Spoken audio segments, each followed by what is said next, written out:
मिनश्शैतानिर्रजीम नहमदुहु व नसल्ली अला रसूलिल करीम अम्मा बाद फ़अऊज़ु बिल्लाहि मिनश्शैतानिर्रजीम बिस्मिल्लाहिर रहमानिर रहीम। डियर स्टूडेंट्स, मैं डॉक्टर आसिम महमूद आपको वेलकम करता हूँ अपने YouTube channel doctor Asim lectures में। और जनाब अली, आज है 29 नवंबर और आप लोग आज नेशनल एमडी कैट दे चुके हैं। Despite of all odds, despite of all troubles, despite of all hiccups, अल्हम्दुलिल्लाह आज नेशनल एमडी कैट पाकिस्तान में जो है मुनक्किद हुआ। आप लोगों ने जो है उसको अटैम्प्ट किया और मैं उम्मीद करता हूँ खुदा ताला की ज़ात पे बड़ा भरोसेमंद हूँ कि आपके पेपर जो है बहुत अच्छे हुए होंगे। पेपर मैंने भी देखा, पेपर आप लोगों ने तो खैर दिया है, मैंने तो सिर्फ देखा ही है। बायोलॉजी का पोर्शन मैंने देखा है, very very easy. I must say कि इतने आसान एंटी टेस्ट के पेपर मैंने बड़े कम देखे हैं। उसमें थोड़ा सा एक जो ट्रबल आया होगा वो सिंध वाले स्टूडेंट्स को आया होगा, क्योंकि मैं काफ़ी सारे क्वेश्चन उसमें ऐसे देख रहा हूँ जो सिंध वाले स्टूडेंट को जिन्होंने ट्रबल किया होगा। तो आज मैं आया हूँ आप लोगों के साथ और हम बात करेंगे आज 29 नवंबर 2020 को जो नेशनल एमडी कैट हुआ है उसके बायोलॉजी पोर्शन की। तो आज मैं उसके साथ एक एक सवाल आपके साथ डिस्कस करूंगा, उसको सॉल्व करूंगा और आप उसको बताऊंगा, आप खुद गैस कर सकेंगे कि आपने आज के दिन जो है वो एंटी टेस्ट में क्या किया है।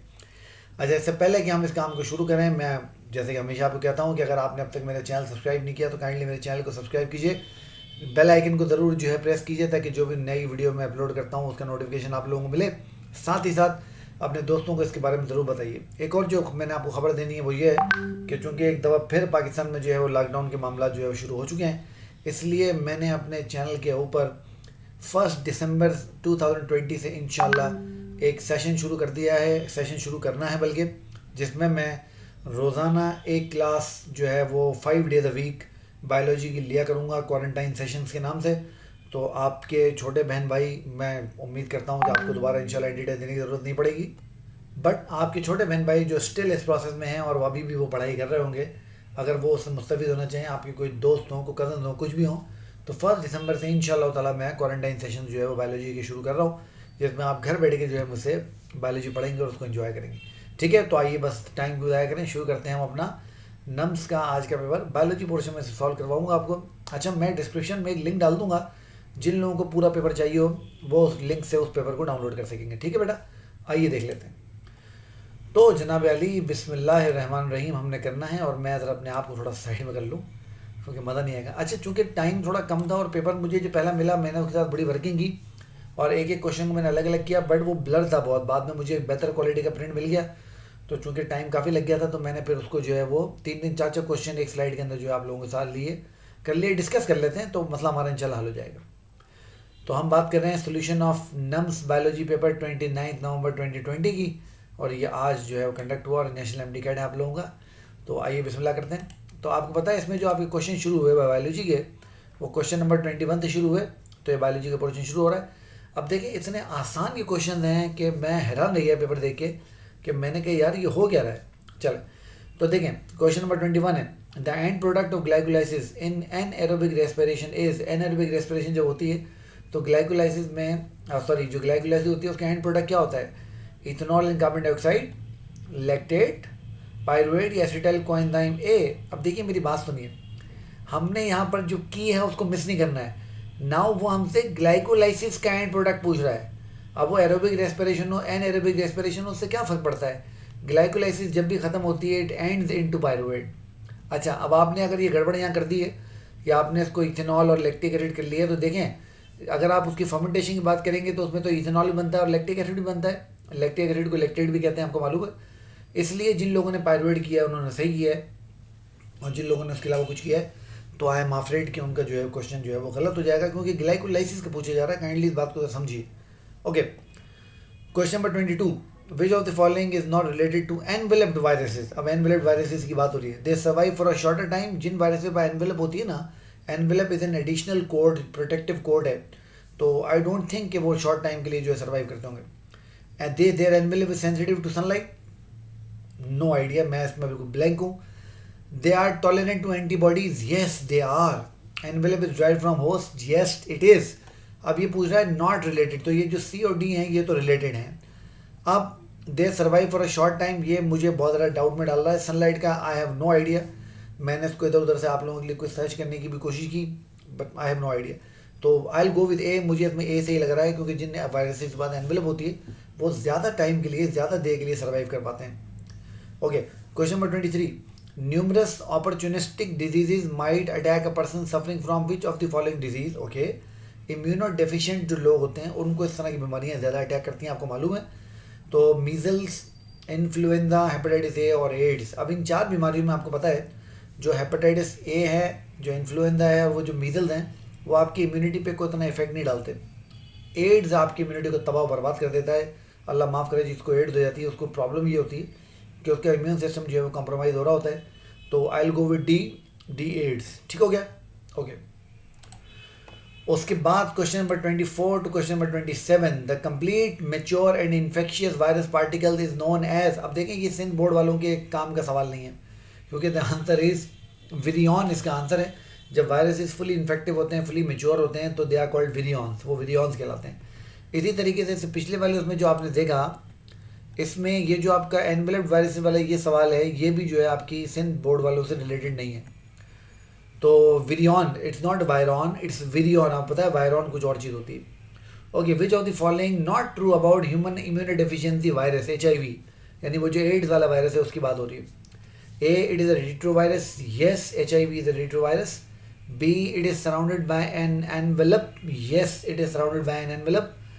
C, it does not causes AIDS. HIV ने AIDS ही कॉज करनी है भाई, और क्या कॉज करना है। D, it causes deficiency to the human immune system. Yes, it does. तो उसका जो आंसर होगा C should be the answer. Okay. Okay, 26. Select a method which causes the oxidation of chemical constituent of a bacterial cell. Okay. अब जब इसमें हम देखते हैं ना, तो इसमें सिर्फ एक जो रेडिएशन है ना, वो एक ऐसी चीज़ है जो कि मुझे ऐसा लगता है कि इसमें ठीक हो सकती है।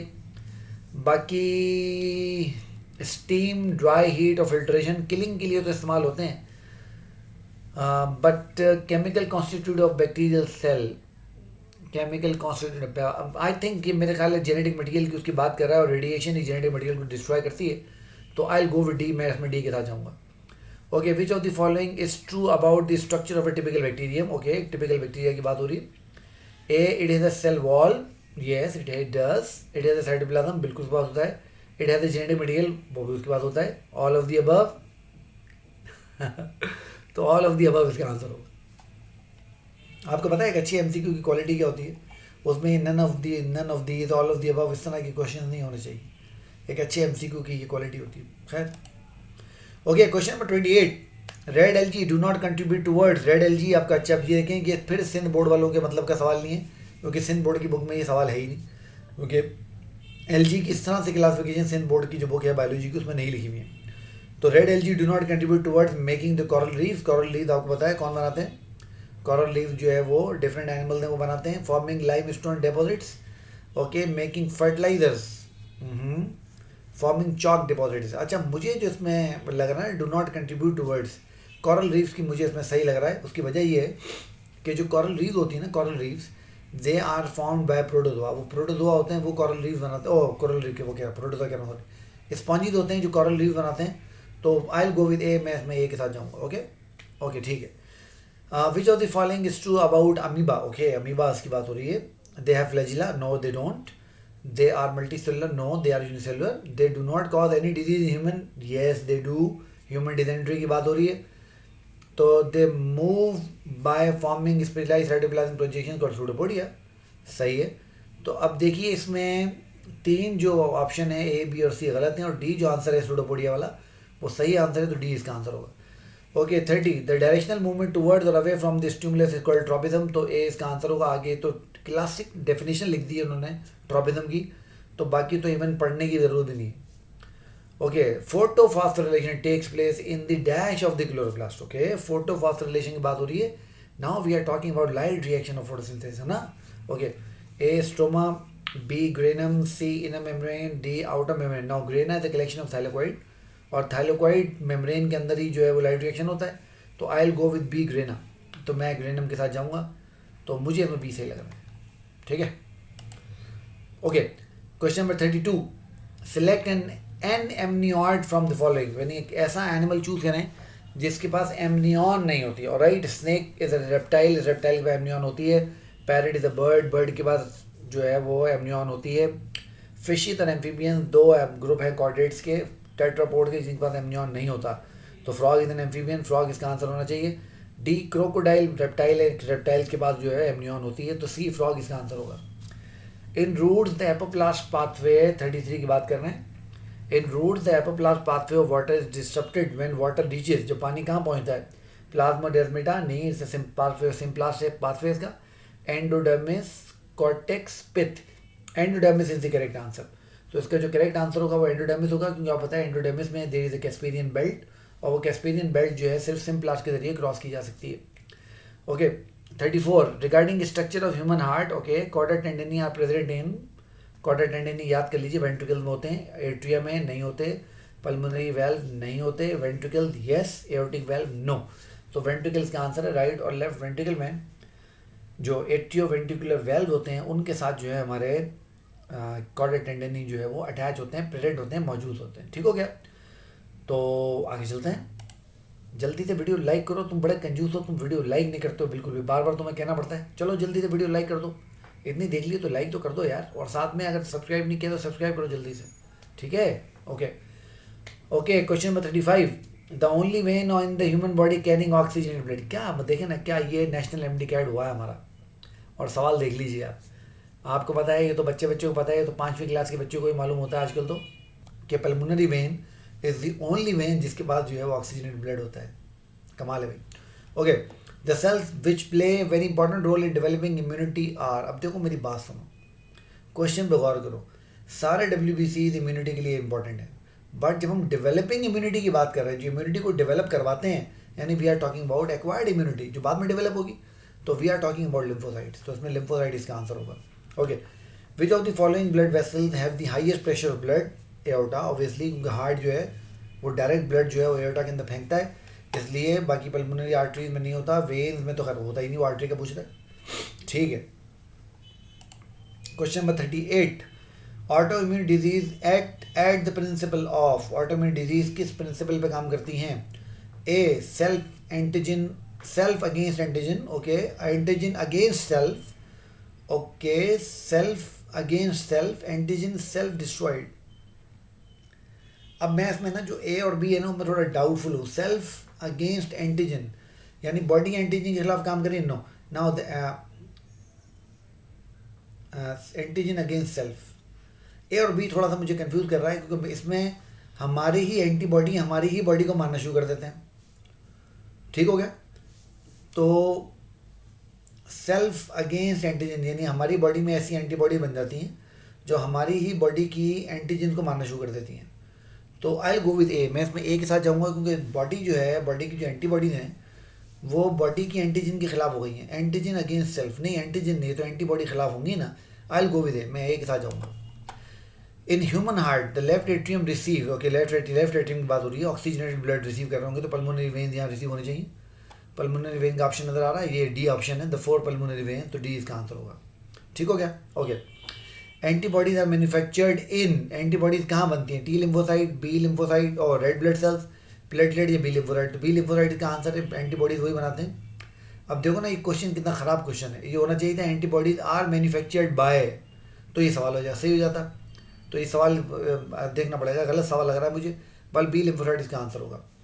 ओके क्वेश्चन नंबर 41 हम लोग देख रहे हैं, law of independent assortment states, law of independent assortment हमें क्या कहता है, A the each pair of alleles assort independently of other pairs of allele during the gamete formation, okay B that alleles of each pair of contrasting traits have unequal probability to assort with the alleles of other pair, okay that the two coexisting alleles for each trait segregate separate from each other at meiosis, so that each gamete receive only one of the two alleles, okay D the parent that pertain to inherit of single trait। अच्छा अब देखिए law of independent assortment की जब मैं जहन में लेके आता हूँ ना, तो इनमें से सी और डी ऑप्शन तो मैं यहीं पे जो है वो गलत कर सकता हूँ, ये दोनों गलत हैं, क्योंकि जो लॉ ऑफ इंडिपेंडेंट असॉर्टमेंट आपको पता है वो डायहाइब्रिड क्रॉसिंग के साथ काम करता है, मोनो हाइब्रिड क्रॉसिंग के साथ काम नहीं करता, नंबर 1। नंबर 2 ये जो बात कर रहा है ना सी में, ये बात कर रहा है लॉ ऑफ सेग्रीगेशन की, तो ये लॉ ऑफ सेग्रीगेशन की स्टेटमेंट होगी, लॉ ऑफ इंडिपेंडेंट असॉर्टमेंट की नहीं होगी। अब बात हो गई ए और बी पे, बात आ गई इनमें जो मुझे सही लग रहा है, मुझे ए सही लग रहा है, क्योंकि ए जो है ना क्लासिकल डेफिनेशन है लॉ ऑफ इंडिपेंडेंट असॉर्टमेंट की, तो I will go with A. Okay, question number 42 to 45 की हम लोग बात कर रहे हैं जनाब. 42, the phenotype is, okay, the genetic complement that is gene of an individual of a particular trait, okay, partner of gene pair, okay, the form of parents of a trait, okay, the position of a gene in a chromosome. अच्छा, अब इसमें जो आप देखेंगे ना, तो जो ए है ना, ये तो बात कर रहा है किसके लिए, ये बात कर रहा है अलील्स के लिए, बी बात कर रहा है अलील के लिए, सी बात कर रहा है फिनोटाइप के लिए, और जी बात कर रहा है, डी बात कर रहा है लोकस के लिए. तो सी इसका आंसर होगा. Incomplete dominance. अच्छा, ये इसको अलग अलग पढ़ेंगे, मेहरबानी की इसको करके इसको अलग अलग देखिएगा, क्योंकि अगर ये इनकम्प्लीट होता तो ये इनकम्प्लीट साथ लिखा हुआ था. तो ये कह रहा है इनकम्प्लीट डोमिनेंस, यानी कंप्लीट डोमिनेंस में क्या होता है, A different alleles of a gene are both expressed in heterozygous condition. Okay, वो को डोमिनेंस की स्टेटमेंट है, कंबाइंड डोमिनेंस की. B, one allele R is completely dominate over the other, small R, and the presence of the recessive allele is functionally hidden, so the heterozygotes, capital R small r, has the same round phenotype as homozygotes. Okay, the phenotype of heterozygotes is an intermediate between phenotype of the two अच्छा जी, gene. इसमें 20 का answer. अच्छा, देखिए ये भी एक बहुत ही ख़राब और बहुत ही वाहियात एमसीक्यू है. उसकी वजह ये है कि इसका बी ऑप्शन इन्होंने सही करने के चक्कर में इतना बड़ा कर दिया कि वो अलग से शनाख्त हो रहा है कि ये जो आंसर है दूसरों से कोई डिफरेंट है, तो ये इसका सही आंसर होगा. तो it's a bad MCQ making technique. जिसने भी एमसीक्यू बनाए हैं बहुत ही ख़राब एमसीक्यू बनाए हैं, और मैं चाहता हूँ कि ये एनटीएस वाले नम्स वाले आइंदा उससे कभी एमसीक्यू ना बनवाएं. बहुत ही ख़राब एमसीक्यूज हैं. Which of the following is found in both messenger RNA and DNA of a mammalian cell. Okay, double helix structure. Okay, messenger RNA की बात हो रही है. मैसेंजर आरएनए में डबल स्ट्रैंडेड नहीं होते, ट्रांसफर और राइबोसोमल आरएनए होते हैं. तो ए तो गया. Ribose sugar. ओके, थायमिन नहीं हो सकती. Sugar phosphate backbone.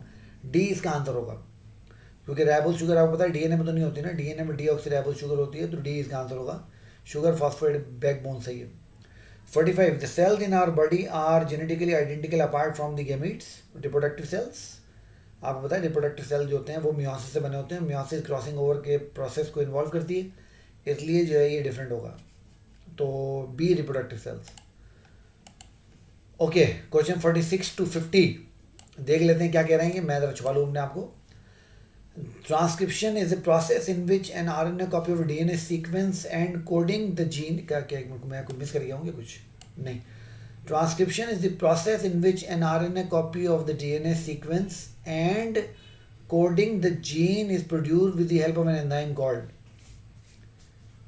क्या सवाल है ये. आरएनए पॉलीमरेज वैसे इसका आंसर है, क्योंकि ट्रांसक्रिप्शन का मेन एंजाइम तो आरएनए पॉलीमरेज ही है. बट ये क्वेश्चन क्या है, मुझे आपको समझ आ रहा है क्वेश्चन, मुझे तो समझ नहीं आ रहा. बहुत ही ख़राब एमसीक्यू बनाए हैं एनटीएस वालों ने, बहुत. जिससे बनवाएं आइंदा ना बनवाना भाई, मेहरबानी करना. किसी को पैसे दे के अच्छे बनवा लो यार. इसको भी पैसे तो दिए होंगे, पता नहीं क्या क्वेश्चन बने हुए. The particular array of a chromosome that in individual possesses is called karyotype. देखिए ना, सीधी सीधी डेफिनेशन लिखी हुई है, सीधी सीधी डेफिनेशन. वो जिसको ये C1 लेवल के एमसीक्यू कहते हैं ना, रिकॉल समझ से बाहर है. वो जो डेफिनेशन होती हैं सीधी सीधी डेफिनेशन लिखी हुई.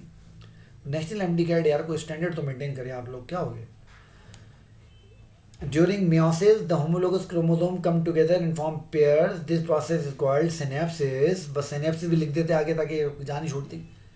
सीधी सीधी डेफिनेशन लिखी हुई है, सीधी सीधी definition. Okay, at what phase the DNA content of cell is doubled. Okay, interphase में आपको पता है रेप्लिकेशन होती है डीएनए की, तो इंटरफेज का आंसर होना चाहिए. इंटरफेज ही इसका आंसर है, बी इसका आंसर होगा. Which statement correctly describe the transcription of DNA. इनमें से कौन सी डीएनए की ट्रांसक्रिप्शन को डिस्क्राइब करिए. Okay, it produce amino acid. No, translation होती है. It produce messenger RNA. Yes. It result in increase in DNA synthesis. No. It is a semi conservative process. No, replication है. तो B इसका answer है. अच्छा, मदिक बात पता है क्या, ये भी आप देखिए कि ये किसी ने ना इसमें ये टिक भी किए मैं इस पेपर को जो मुझे मिला है कहीं से ये, और अल्हम्दुलिल्लाह इसने ज़्यादातर गलती की है. पता नहीं किसका पेपर है, क्या होगा बेचारे का, अल्लाह रहम करे.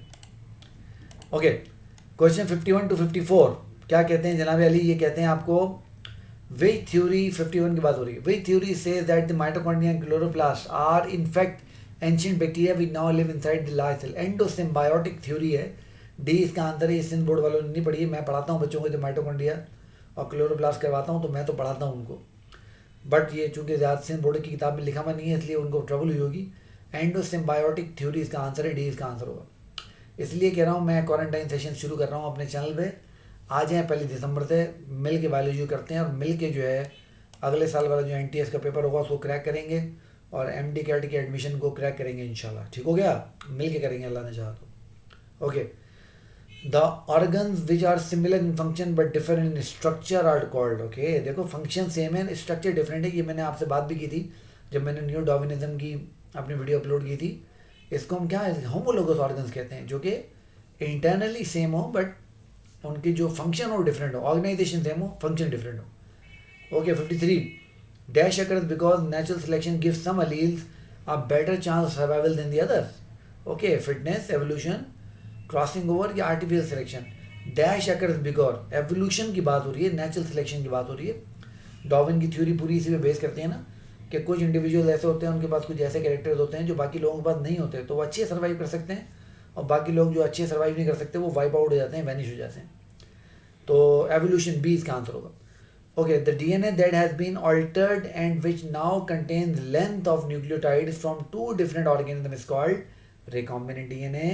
ये recombinant DNA की definition लिख दी इन्होंने, मैंने कहा ना सीधी सीधी definition इन्होंने लिखी हुई है, बस अल्लाह रहम करे। Okay, question 55 to 59. Okay, the method for rapid production of a very large number of copies of particular fragment of a DNA is called polymerase chain reaction. PCR इसका आंसर है। मैंने PCR पे पूरा वीडियो किया, आप लोगों ने उसको देखा, बड़ा अप्रिशिएट भी किया। तो सिंध बोर्ड वालों ने जिन्होंने मेरी वीडियो देखी होगी होपफुली उन्होंने इसको सही कर लिया होगा। बाकी देखें, इसने इसको भी जेल इलेक्ट्रोफोरेसिस किया हुआ, इसको भी गलत किया हुआ, पता नहीं किसकी कॉपी है बेचारी की। Okay, what is the effect of enzyme DNA ligase. DNA ligase का आपको पता नहीं क्या करता है, जब रेप्लिकेशन या कोई प्रोसेस हो रहा होता है तो जो न्यूक्लियोटाइड होती हैं उनको बांधता है आपस में। तो DNA is broken at specific sites, no. DNA fragments are joined together, yes. DNA replication occurs, no. DNA transcription occurs, no. तो B इसका आंसर होगा। देखो इसने इसको भी A किया हुआ, जिसका पेपर A इसका आंसर होगा। Okay, 57 which of the following is the component या components tools of recombinant DNA technology. Okay, gene of interest ठीक हो गया, मॉलिक्यूलर सीधर चाहिए होंगे, जीन ऑफ इंटरेस्ट भी चाहिए होगी, 2 चाहिए होंगे, तो ऑल ऑफ दीज ये आंसर होगा इसका। Molecular glue and expressive enzyme, D इसका आंसर है भाई, ये अल्हम्दुलिल्लाह इस बंदे ने सही किया भाई। Gel electrophoresis is a technique employed by forensic scientist to assist in the identification of the individual by their representative respective type of DNA। अच्छा, B collect all genes found in one component set of chromosome. Okay, it is a technique to separate different size fragment of charge bearing polymerase protein RNA and DNA grown single cell or group of cells in a glass where sufficient medium नहीं। C इसका answer सही लग रहा है, क्योंकि आप पता ना जेल इलेक्ट्रोफोरेसिस में डिफरेंट जो लेंथ के सेगमेंट्स होते हैं DNA के RNA के, उनको अलग अलग कर लेते हैं, तो C इसका आंसर सही लग रहा है। ये भी इन्होंने सही किया हुआ भाई ने हमारे। 59 transgenic organisms have foreign gene inserted into them, yes. Have an important role in the large scale production of medicinal products, yes. 2 से होगा तो all of the आंसर होगा। Are considered beneficial to humans, yes. All of these, yes. तो all of these का answer है, ठीक है। चलिए आगे चलते हैं, क्वेश्चन नंबर 60 देखते हैं। और भाई अगर अब तक वीडियो लाइक नहीं की है तो कंजूसी ना करो, वीडियो लाइक कर दो यार, कंजूसी बहुत करते हो तुम लोग, बिल्कुल वीडियो लाइक नहीं करते, जल्दी से वीडियो लाइक करो, अपने दोस्तों के साथ शेयर करो, और अगर अब तक चैनल सब्सक्राइब नहीं किया तो सब्सक्राइब करो, बेल आइकन प्रेस करो। चलो शाबाश, ठीक है। Question 60 which of the following is not necessary for PCR to occur. Okay, polymerase chain reaction को इनमें से क्या नहीं चाहिए होगा। DATPs, okay, primers, okay, DNA fragments, okay, ribonucleotides. Ribonucleotide इसका आंसर होगा। हमें राइबोन्यूक्लियोटाइड क्यों चाहिए होंगे DNA बनाने के लिए। PCR में तो हमें DNA चाहिए होंगे, वो हमें मिल जाएंगे। प्राइमर्स चाहिए होते हैं क्या, PCR में DNA का फ्रेगमेंट चाहिए होगा, DATP चाहिए होगा, ribonucleotide. I'll go with D, मैं D के साथ जाऊंगा। In which type of cells cell wall is not present, ठीक है, प्लांट सेल में होती है। फंगल सेल में भी होती है, बैक्टीरियल सेल में भी होती है। लिवर तो एनिमल सेल है तो उसमें नहीं होगी ऑब्वियसली, तो लिवर सेल इसका आंसर होगा। Okay, 70s size ribosomes are found in cell of prokaryotes, bacteria में होते हैं ये। तो एल्गी, फंजाई, प्रोटोजोन तीनों यूकैरियोट है, उनमें नहीं होंगे, बैक्टीरिया आंसर होगा इसका। Okay, according to the fluid, ये भी सिंध टेक्स्ट बुक बोर्ड की किताब में नहीं लिखा हुआ है तो उनको ट्रबल होगी सिंध वालों को। According to the fluid mosaic model of cell membrane, which zone is embedded inside? Hydrophobic zone अंदर होता है ना, हाइड्रोफिलिक जोन बाहर होता है ताकि वो साइटोप्लाज्म के साथ और जो एक्स्ट्रा सेलुलर फ्लूइड है उसके साथ जो है वो अपना बॉन्ड बना सके। तो हाइड्रोफोबिक किस में लिखा हुआ है? ए इसमें लिखा हुआ है, जी, ए इसका आंसर होगा। ओके, आगे चलते हैं जी जनाब अली। क्वेश्चन नंबर 64 है हमारे पास। The membrane separating the vacuole from cytoplasm is called tonoplast, C इसका आंसर होगा भाई, सी इसका आंसर होगा। ये थोड़ी सी आपको बिलर लग रही होगी, आपको पता है शुरू की जो कॉपीज आती हैं तो उनमें से कॉपी मुझे मिली है, तो मैं उसको जो है, इससे पहली वाली जो मुझे मिली थी वो तो बहुत ख़राब थी, ये तो कुछ बेहतर है, उसमें तो कुछ पढ़ने में ही नहीं आ रहा था, बाल इसमें चीज़ें पढ़ने में तो आ रही। Okay,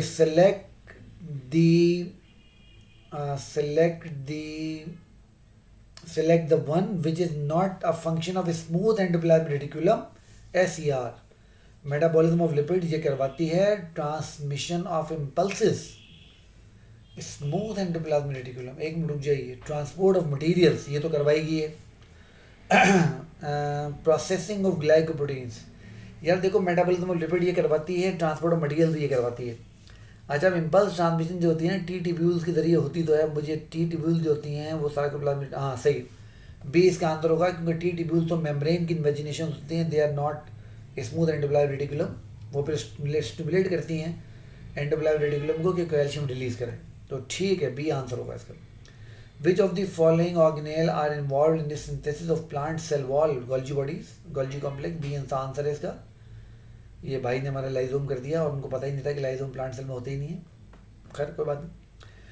which property of water help to maintain the integrity of lipid bilayer membranes, which property of water help to maintain the integrity of lipid bilayer membrane? Specific heat capacity, hydrogen bonding, cohesion and adhesion, hydrophobic exclusion. यार C या D में से कुछ सही लग रहा है मुझे, लिपिड बाइलेयर की इंटेग्रिटी को वाटर मेंटेन करता है, ये मुझे कुछ नई चीज़ सुनने में आई है। बाल इसमें स्पेसिफिक हीट कैपेसिटी का और हाइड्रोजन बॉन्डिंग का तो कोई रोल मुझे नहीं लग रहा है। कोहेजन एंड एडिशन इसमें हो सकता है, क्योंकि नो आइडिया, तो मैं इसको जो अगर आपकी जगह डिटेल्स दे रहा होता तो मैं सवाल को स्किप कर जाता है। 67, अगर आपको इसका जवाब पता लगे मुझे ज़रूर दीजिएगा। मुझे ऐसा लगता है सी या डी में से कोई होगा, ज़्यादा जो मुझे लग रहा है, मुझे डी ज़्यादा सही लग रहा है, हाइड्रोफोबिक एक्सक्लूजन, मुझे डी ज़्यादा सही लग रहा है। अगर आपके में से किसी को इसका जवाब आता हो तो काइंडली कमेंट में ज़रूर जवाब दीजिएगा इसका। ओके ओके, क्वेश्चन नंबर है जनाब Ali 68। Water act as universal solvent because of heat of vaporization, no. Hydrogen bonding तो होती ही डायपोलर नेचर की वजह से। High polarity, cohesion adhesion, high polarity, C इसका आंसर होगा, क्योंकि पोलर ये जो डायपोलर नेचर है ना वाटर की, it made water a universal solvent. Okay, lipids store double amount of energy as compare to carbohydrate because of a high proportion of oxygen, B high carbon to oxygen ratio, नहीं इसके तो carbon to oxygen ratio तो कम होते हैं, low proportion of carbon high proportion of carbohydrate. Yes, मुझे इसमें ना डी सही लग रहा है। नाउ द रीज़न इज़ कि लिपिड में जो ज़्यादा एनर्जी स्टोर होती है वो उनके पास कार्बन नंबर बहुत ज़्यादा होता है ना, इसकी वजह से होती है। तो आई गो विद डी, मैं डी के साथ जाऊँगा, मुझे डी सही लग रहा है। Which of the following is an unsaturated fatty acid, unsaturated fatty acid. इसके ऑप्शन हैं जनाब Ali, A oleic acid, B palmitic acid, C butyric acid, D acetic acid. Oleic acid answer होगा इसका। हाँ, ऑलिक एसिड मुझे याद आ गया, then unsaturated fatty acid, oleic acid इसका आंसर है। Monosaccharides have a general formula represented by, okay यार ये मुझे ना सही पढ़ने में इसमें आ नहीं रहा है, तो आप देख लीजिएगा, जहाँ CnH2nOn लिखा होगा वही होगा, CnH2ON नहीं, ये गलत हो गया क्योंकि n ब्रैकेट के बाहर है, CH2ON नहीं, ये गलत हो गया, CnH2nOn, सी इसमें सही लग रहा है। मुझे थोड़ा सा चूँकि ब्लर है, आप भी जब उसको देख रहे होंगे अभी तो उसको आपको भी ब्लर लग रही होगी। मुझे इसमें ना सी ज़्यादा बेहतर लग रहा है जी, सी इसमें सही लग रहा है। अब CnH2NON ये जो फार्मूला होगा बस ये देख लीजिए जो भी होगा। Okay, NAD is an example of dinucleotide. It is NAD की फुल फॉर्म क्या है? It is nicotinamide adenine dinucleotide phosphate, NADP के ना। तो NAD निकोटिनमाइड एडेनिन डाइन्यूक्लियोटाइड, तो ये डाइन्यूक्लियोटाइड है, तो बी इसका आंसर है। सही। कितना आसान पेपर है ना। पेपर इतना आसान उन्होंने बना दिया तुम्हें खुश करने के लिए, मगर तुम मुझे खुश करने के लिए वीडियो लाइक नहीं कर रहे हो ना अब तक। चलो जल्दी से वीडियो लाइक करो, और चैनल सब्सक्राइब नहीं किया तो सब्सक्राइब करो जल्दी से, और बेल आइकन जरूर दबाना। ओके चलो, question number 73। Lock and key model of enzyme action propose by Emil Fischer suggested that okay enzymes are unbiased for the substrate. No, biased मतलब होता है जानीदार होना, तो एंजाइम तो जानीदार होते हैं, किसी खास सबस्ट्रेट के लिए काम करते हैं। Enzymes can modify their active site. No, enzymes are restricted to one reaction type and enzyme can catalyse variety of reaction. इसमें पता है ना क्या सही है, इसमें सी सही है, क्योंकि enzymes are restricted to one reaction type, तो ये सही इसका सही आंसर होगा। ठीक हो गया, तो सी आंसर है इसका। Most enzyme have an optimum temperature of around 30, 40, 50 और 20। 30 आंसर होगा भाई इसका। बल्कि रुक जाओ 37, 40 कर लो, 40 ठीक है, क्योंकि बर्ड्स और मैमल्स थर्मो रेगुलेट कर सकते हैं, और इन दोनों के टेम्परेचर ना 35, 45 के दरमियान में रहते हैं, तो उसके बीच की वैल्यू 40 बनेगी, तो बस 40 से होगा, इसमें 40 से कर लेते हैं। Okay 75। Enzymes work by lowering the energy of activation. ये एक्टिवेशन एनर्जी, बी इसका आंसर है। क्लासिकल डेफिनेशन लिखी हुई है एनर्जी ऑफ एक्टिवेशन की उन्होंने। First stable compound during Calvin cycle is A3 phosphoglycerate, B glyceraldehyde 3 phosphate, C 1,3 bisphosphoglycerate, D ribulose bisphosphate। C और D तो कंफर्म नहीं है यार। ग्लाइसरल्डिहाइड 3 फॉस्फेट 3 फॉस्फोग्लाइसरेट, 3 फॉस्फोग्लाइसरेट सही लग रहा है। 3 फॉस्फोग्लाइसरेट इसमें सही लग रहा है। 3 फॉस्फोग्लाइसरेट में मुझे सही लग रहा है। फर्स्ट स्टेबल कंपाउंड वही होता है, फर्स्ट स्टेबल कंपाउंड। हाँ 3 फॉस्फोग्लाइसरेट सही है, ठीक है। What is the function of ribulose? Ribulose का क्या फंक्शन है भाई? राइबुलोज क्या? राइबुलोज 1,5 बिसफॉस्फेट, राइबुलोज एंजाइम पूछ रहा है, क्या पूछ रहा है? कुछ पता नहीं है, सवाल दे दिया है बस।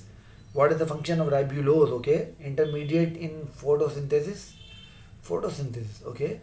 रेस्पिरेटरी फ्यूल तो ये नहीं है ऑब्वियसली, वो तो ग्लूकोज है। Intermediate in cellular respiration, respiration से कोई ताल्लुक नहीं है इसका। Component of DNA and RNA, ribulose वो राइबोज होती है भाई। इसमें तो ए सही लग रहा है, तो ए ही इसका आंसर होना चाहिए। ये मैंने एजुकेटेड गेस लगाया, बाकी तो सब मुझे बकवास लग रही है इसमें, तो ए इसका ऑप्शन सही लग रहा है। ओके चलिए जनाब आगे चलते हैं। Question number 78। Which of the following process does not need pyruvic acid as a substrate? Which of the following process does not need pyruvic acid as substrate? Okay, alcoholic fermentation, okay, Calvin cycle, aerobic respiration, lactic acid fermentation। अब देखो मेरी बात सुनो, pyruvic acid Calvin cycle को नहीं चाहिए, क्योंकि alcoholic fermentation होगी तो ग्लाइकोलाइसिस होगी, एनारोबिक रेस्पिरेशन होगी तो ग्लाइकोलाइसिस होगी, लैक्टिक एसिड फर्मेंटेशन होगी तो ग्लाइकोलाइसिस होगी। जहाँ ग्लाइकोलाइसिस होगी वहाँ पायरुविक एसिड बनेगा, तो इसमें जो आंसर है ना वो बी आंसर है, कैल्विन साइकिल, फोटोसिंथेसिस का process. Which of the following is a copper containing protein in electron transport chain? Copper containing, yes, cytochromes की बात हो रही है जनाब अली। साइटोक्रोम्स होते हैं, कॉपर कंटेनिंग प्रोटीन्स होते हैं साइटोक्रोम, बी इसका आंसर हो। ठीक है okay. In electron transport chain ATP synthesis takes place where the electron move from okay primary electron acceptor to plastoquinone, okay, plastoquinone to cytochromes, cytochrome to plastocyanin, plastocyanin to photosystem 1। Primary electron acceptor diagram मुझे याद ध्यान में लाने दें कि PC के बाद होते हैं, पीएससी और साइटोक्रोम के दरमियान में होते हैं मेरे ख्याल पी क्यू। ये मुझे बी सही लग रहा है, या ए होगा? सोचने दें, देख लीजिएगा। मेरे ख्याल तो मुझे तो प्लास्टोक्विनोन टू साइटोक्रोम लग रहा है, मुझे तो ये लग रहा है प्लास्टोक्विनोन, मुझे तो ये लग रहा है, मुझे तो बी लग रहा है। डायग्राम सही से ध्यान में क्लिक नहीं हो रही है। फोटोस्ट्रीम 2 से आता है पी क्यू के बाद, पी क्यू से जाता है साइटोक्रोम के पास। जब पी क्यू से साइटोक्रोम पर जाता है तब वो इलेक्ट्रॉन पंप करते हैं ना, हाइड्रोजन प्रोटॉन पंप करते हैं। बी आंसर होगा इसका, बी आंसर होना चाहिए, बी आंसर होना चाहिए। Okay 81, when the temperature of surrounding rises body responds by, surrounding area का टेम्परेचर बढ़ रहा है तो बॉडी कैसे रिस्पॉन्ड करेगी? वे तो कंस्ट्रक्शन करेगी नहीं, वो सर्दियों में करती है। वेरोडाइलेशन हाँ गर्मियों में करती है, शिवरिंग सर्दियों में होती है, रेजिंग बॉडी हेयर वो भी सर्दी में होता है। बी आंसर होगा, वेरोडाइलेशन आंसर होगा इसका, ठीक है ना। ओके आगे चलते हैं, बस अब हम इसके एंड के नज़दीक पहुंच रहे हैं। क्वेश्चन नंबर 82 हमें बता रहा है the secretion of hypertonic urine in human is associated best with the A glomerular capsule, B proximal convoluted tubule, C loop of Henle, D distal convoluted tubule. Hypertonic urine तब secrete होगा जब water बहुत ज़्यादा absorb हो जाएगा, और water बहुत ज़्यादा डीसीटी में यानी डिस्टल कॉम्युलेटेड ट्यूब्यूल में रीअब्जॉर्ब होता है, एडीएच में ही काम करता है। तो I will go with D, मैं डी के साथ जाऊँगा। In humans the temperature regulation control centre located in kidney, brain, lung. ये क्या सवाल, ब्रेन में हाइपोथैलेमस ब्रेन में होता है, brain answer is okay. An as an excretory organ, okay liver as an excretory organ liver, A detoxify many chemical poisons, excretory organ तो अच्छा। B produces ammonia for secretion by the kidney, नहीं ये तो गलत है, ammonia को ये neutralise करता है। Produce urea and uric acid from the nitrogen of amino acids, D all of the above. अब चूंकि इसमें बी मैं कैटेगोरिकली गलत कर रहा हूँ तो ये ऑल ऑफ द अबव तो नहीं हो सकता, तो बी और डी तो गए। डिटॉक्सिफिकेशन मैनी केमिकल पॉइजन इसके काम तो है, बट ये एक्सक्रीटरी काम नहीं है। आई विल गो विद सी, मैं सी के साथ जाऊँगा। Okay the acute Uptake of sodium in the ascending limb of the loop of thick loop of anal is promoted by the action of aldosterone। Aldosterone है जो water sodium के Uptake को बढ़ाता है और ब्लड प्रेशर को बढ़ाता है, तो एल्डोस्टेरॉन आंसर होगा इसका, A should be the answer. Which of the following muscles are considered as voluntary muscle, skeletal muscle देख लो कहाँ लिखा हुआ है, सी आंसर है भाई इसका। ये भाई ने हमारे कार्डिक मसल किया हुआ है, मतलब इनका दिल इनके काबू में है भाई, पहला आदमी है मेरे ख्याल है दुनिया का जिसका दिल उसके काबू में है, हमारे तो काबू में नहीं है। क्या ख्याल है, आपके काबू में है नहीं? ओके अच्छा जी, क्वेश्चन नंबर 87 है, which of one of the following are myogenic type of muscles. Cardiac muscle याद कर लीजिए, मायोजेनिक होते हैं। मायोजेनिक मीन जो कि अपनी जनरेशन अपनी कॉन्ट्रेक्शन खुद जनरेट कर सकें। स्केलेटल मसल तो जब तक ब्रेन मैसेज नहीं भेजेगा कॉन्ट्रैक्ट नहीं करेंगे ना, कार्डिक मसल कर लेते हैं। इसलिए अगर फ्रॉक का हार्ट काट के बाहर ट्रे पे भी रख दो ना, तो जब तक उसमें एनर्जी है वो बीट करता रहता है, ऐसा होता है। Okay what do we call the cell surface membrane of a muscle fibre? Sarcolemma, sarcolemma बोलते हैं उनको, sarcolemma, plasma membrane, sarcoplasm, myofibril, sarcolemma इसका आंसर है। और अजान भी हो रही है, तो अजान के बाद आपसे मिलते हैं। अच्छा जी 89 है, which of the following neurotransmitter function both as neurotransmitter and hormone decreasing our perception of pain? Epinephrine, serotonin, dopamine और endorphins। न्यूरोट्रांसमीटर भी है, हार्मोन भी है, decreasing our perception of pain. ये मुझे असल में जुमला ना डाउट में डाल रहा है, अगर ये ना होना तो एपिनेफ्रिन इसका आंसर है। परसेप्शन ऑफ पेन को डिक्रीज कर रहा है एपिनेफ्रिन पे, एमरजेंसी के लिए आपको तैयार करता है, भगाता रहता है, आपको पेन का एहसास नहीं होने देता। सही है, ए इसका आंसर होगा, ठीक हो गया, ए आंसर है इसका। Which body function is controlled through the positive feedback mechanism? Okay, labor contractions, body temperature, insulin production गालिबन, thyroxine से release। labor contractions are controlled by positive feedback, याद कर लीजिए, क्लासिकल एग्जाम्पल है positive feedback की। Okay अब हम आ गए हैं जनाब अली क्वेश्चन नंबर 91 पे। Which one of the following is common to all neurons? Okay a cell body which contain the nucleus, बिल्कुल सब में होती है ये। अ थिक माइलिन शीथ, सब में नहीं होती है। अनमाइलिनेटेड न्यूरॉन होते हैं, हमें पता है। Presence of node of Ranvier, myelin होगी तो नोड ऑफ रेनवियर होंगे। Presence of Schwann cell, myelin बनाते हैं ना वो भी, ए आंसर होगा इसका। 92 neurons are called, neurons are cells adapted for the rapid transmission of electrical impulses. To do this they have long thin process called axon. देखो ना यार, नेशनल एम्प्टी कैट है, क्या हो गया? थोड़े सवाल को क्या बोलूँ मैं इनको, आप ही खामंगा इतना परेशान हो रहे थे, घबरा रहे थे कि पता नहीं क्या होगा, पता नहीं क्या होगा, देख लें क्या होगा। Okay a dash is a junction between two neurons और between a motor neuron and a muscle. जवाब बताने की ज़रूरत है, साइनेप्स जवाब है इसका बी। और देखो मसल इसने लिखा है ना, गलत लिखा है, क्योंकि जब न्यूरॉन मसल से अपना अपना क्या कहना चाहिए जंक्शन बनाता है उसको न्यूरोमस्कुलर जंक्शन कहते हैं, उसको साइनेप्स थोड़ी कहते हैं। मैंने कहा ना ये एनटीएस वालों ने जिसे पेपर बनवाया आइंदा ना बनवाना इससे यार, किसी का अच्छे पैसे देके किसी अच्छे से बनवा लेना।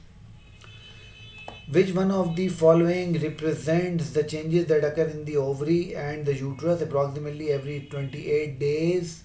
आगे सिर्फ मेंस्ट्रुअल साइकिल लिख देता ताकि डेफिनेशन पूरी हो जाती है उसकी। अब देखो ना यार क्या क्या मतलब क्या है, पूरी डेफिनेशन मेंस्ट्रुअल साइकिल की लिखी हुई है, बी आंसर है, इसका बताने की जरूरत नहीं। Okay 95 which of the following disease is sexually transmitted? Okay tuberculosis नहीं, AIDS yes, dengue fever no, cholera no, AIDS इसका आंसर। और ये हमारे भाई जिनकी कॉपी है उन्होंने ट्यूबरकुलोसिस को सेक्युलरली ट्रांसमिट करवाया हुआ है, अल्लाह रहम करे। देखो इससे यही पता लगता है कि जब आपका कॉपी आती है तो फिर टिक लगे होते हैं वो सही नहीं होते ना, वो गलत होते हैं। देखो कितने गलत निकल रहे हैं इसका तो मुझे दाखिला होता हुआ नज़र नहीं आ रहा है। इतने आसान पेपर में इतनी गलतियाँ हैं तो आगे पता नहीं फिजिक्स केमिस्ट्री में क्या किया होगा इसने। Okay 96 which of the following hormone of the pituitary gland regulate the menstrual cycle? अच्छा ठीक है, FSH और LH देख लें कहाँ लिखा हुआ है, ये रस्सी आंसर है इसका। तो FSH और LH पिट्यूटरी का हार्मोन है, वो पता है वो मेंस्ट्रुअल साइकिल को रेगुलेट करते हैं। Okay haemophilia A and B, colour blindness and testicular feminization are examples of X-linked dominant traits. Yes, X-linked dominant trait, Y-linked recessive trait, Y-linked dominant trait, pseudo यार haemophilia A और B, colour blindness, testicular, यार ये सारे ना X-linked character तो हैं but ये X-linked recessive characters हैं, तो ये X-linked डोमिनेंट तो नहीं है, तो A तो गलत हो जाएगा। Y-linked रिसेसिव, हीमोफीलिया का Y-linked से क्या ताल्लुक है? सूडो ऑटोसोमल ट्रेट, भाई मुझे पता नहीं, ये मुझे तो सवाल गलत लग रहा है, क्योंकि X-linked रिसेसिव होता तो मैं आंखें बंद करके कहता था कि चलो ठीक है, मगर X-linked डोमिनेंट इसने कहा है ना, तो आई हैव माई डाउट्स, तो मुझे ये सवाल गलत लग रहा है। 97 अगर X-linked रिसेसिव होता तो ठीक हो जाता। Which trait are most likely to affect man then women? Okay X-linked recessive, X-linked dominant, autosomal dominant, autosomal recessive, X-linked recessive, क्योंकि मेल है 1 X क्रोमोसोम, तो उनका एक ही X क्रोमोसोम अगर ख़राब हो गया तो काम ख़राब हो जाएगा। ओके लास्ट 2 क्वेश्चन आ गए जनाब Ali, at last question number 99, dash alleles both have an effect on the phenotype of a homozygous heterozygous organ? 2 alleles हैं, दोनों अपना इफेक्ट प्रोड्यूस कर रही हैं, तो कंबाइंड डोमिनेंस की बात हो रही है, को डोमिनेंस की बात हो रही है, सी इसका आंसर होगा। Last but not least, when both the alleles of a gene pair are same, the organism is said to be homozygous. जब दोनों एलील एक जैसे हैं तो होमोजाइगस ही होंगे ना, तो सी इसका आंसर होगा होमोजाइगस। ओह शू, तो मेरे बच्चों this is all about today's MCAT biology exam. मैंने आपके साथ सारे क्वेश्चन डिस्कस कर लिए, बहुत मज़ा आया, बहुत आसान पेपर था। मुझे उम्मीद है कि आप लोगों ने भी बहुत अच्छे से किया होगा, फिजिक्स केमिस्ट्री को भी बहुत अच्छे से किया होगा। मैं इस वीडियो के डिस्क्रिप्शन में एक लिंक दे रहा हूँ, किसी को अगर पूरा पेपर डाउनलोड करना हो तो वहाँ से डाउनलोड कर सकता है। क्वालिटी थोड़ी सी उसकी हल्की है, उसके लिए मेरी मादरत आप कबूल करें, बाकी पेपर आपका जो है वहाँ से डाउनलोड हो जाएगा, ठीक हो गया। तो ये था आज का हमारा बायोलॉजी के पेपर की डिस्कशन। अपना बहुत सारा ख्याल रखिए। अगर अब तक मेरे चैनल को सब्सक्राइब नहीं किया तो जल्दी से सब्सक्राइब कीजिए, वीडियो को लाइक कीजिए, अपने दोस्तों से शेयर कीजिए। अपना बहुत सारा ख्याल रखिए। अल्लाह हाफिज़।